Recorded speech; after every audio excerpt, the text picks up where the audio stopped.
ये जो वेजिटेबल हम उगाएंगे इसके अंदर ग्रोथ करने के लिए हमने 3 किस्म की सॉइल यूज़ की है।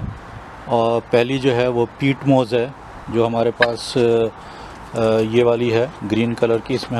इसको मैंने ज़्यादा ली है क्योंकि ये काफ़ी फ्लफ़ी किस्म की होती है। दूसरी जो है ये काऊ मैन्योर मैं मिक्स करूँगा। और तीसरी जो है ये ट्रिपल ब्लेंड है। इसके अंदर वैसे ऑलरेडी पीट मोज़ कंपोजिट मैन्योर ऑलरेडी है, लेकिन उसके बावजूद मैं इन तीनों को मिलाऊंगा ताकि इनका एक मिक्स हो जाए, मुख्तलिफ़ किस्म की मिनरल्स ऑलरेडी इसके अंदर हों और फिर हम इसको यूज़ करेंगे।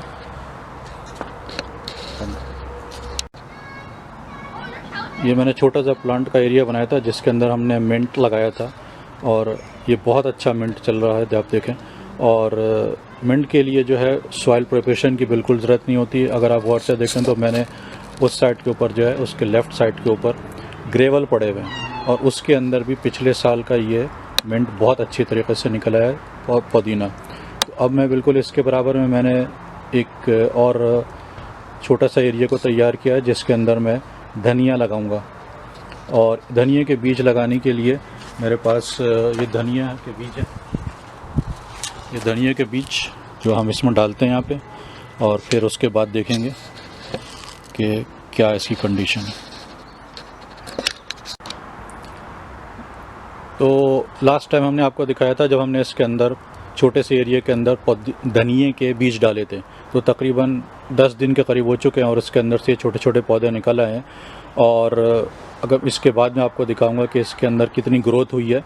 और अगर आप इसके बराबर में देखें तो लास्ट टाइम हमने आपको दिखाया था कि ये पुदीना भी था, तो ये पुदीना के बराबर में ही धनिया के एरिया में लगाना चाह रहा हूँ जहाँ पे छोटे छोटे से प्लांट आएंगे। तो मिलते हैं अगले 15 दिन के बाद।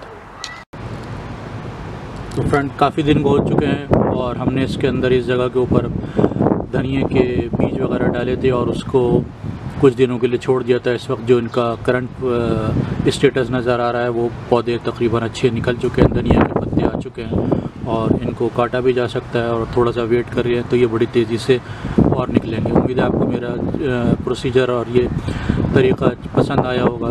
प्लीज़ मेरे चैनल को सब्सक्राइब कीजिएगा। Thank you.